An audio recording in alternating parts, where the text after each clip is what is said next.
তেরো মাস ধরে জেলবাসের পর হাইকোর্ট থেকে জামিন পেয়ে বাঁকুড়ায় ফিরলেন তালডাংরার প্রাক্তন সিপিএম বিধায়ক মনোরঞ্জন পাত্র।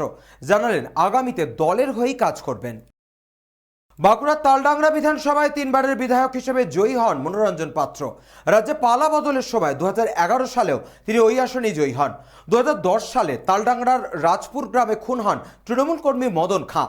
30 জুন মদন খাঁ খুনে প্রত্যক্ষভাবে যুক্ত থাকার অভিযোগ ওঠে তৎকালীন বিধায়ক মনোরঞ্জন পাত্রর বিরুদ্ধে। ওই মামলাতে 2022 সালের 21 ডিসেম্বর যাবজ্জীবন কারাদণ্ডের নির্দেশ দেয় বাঁকুড়া জেলা আদালত। প্রথমে তাকে রাখা হয় দমদম সেন্ট্রাল জেলে। 2023-এর 15 জুলাই তাকে বর্ধমান সংশোধনাগারে স্থানান্তর করা হয়। নিম্ন আদালতের রায়কে চ্যালেঞ্জ জানিয়ে হাইকোর্টে আবেদন জানান মনোরঞ্জন। তার পক্ষে আদালতে সওয়াল করেন বিকাশ রঞ্জন ভট্টাচার্য। অবশেষে হাইকোর্ট গত 22 জানুয়ারি মনোরঞ্জন পাত্র জামিন মঞ্জুর করেন। নথিপত্র তৈরি করার পর গতকাল তাকে বর্ধমান সংশোধনাগার থেকে মুক্তি দেওয়া হয়। গতকাল সন্ধ্যায় তিনি বাঁকুড়ায় ফেরেন। সিপিএমের জেলা কার্যালয়ে তাকে স্বাগত জানান সিপিএমের জেলা নেতৃত্ব।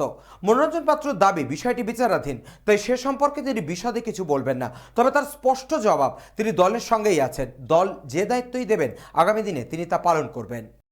মানে আমি জামিন পেয়েছি, কিন্তু কেস তো আমার এখন সাবজুডিস।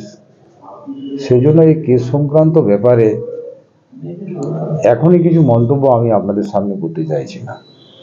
আমি শুধু এটুকুই বলতে পারি যে নিম্ন আদালত তারা সাজা দিয়েছিল, হাইকোর্ট আমাকে জামিন দিয়েছে।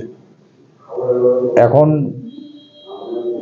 কেসে কি আছে না আছে, কি ব্যাপারটা আবার ইত্যাদি, সেগুলো যেহেতু লোয়ার কোর্ট থেকে ওটা হাইকোর্টে জমা হয়ে গেছে এবং যার ভিত্তিতে আমি জামিন পেয়েছি, অতএব কোর্টের বিষয়ে আমি কোনো ধরনের মন্তব্য করব না এবং বিচার ব্যবস্থার উপরে আমার একটা আস্থা আছে আর কি।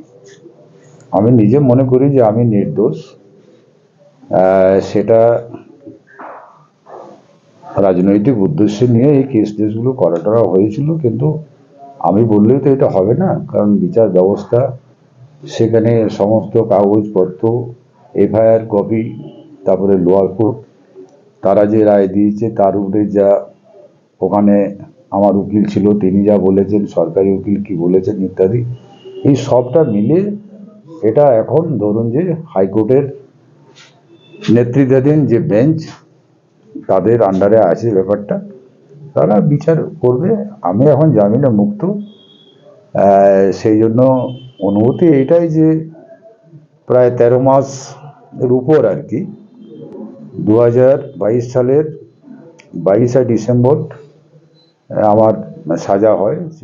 বাঁকুড়া থেকে নবেন্দু হাটির রিপোর্ট, চ্যানেল 24/7।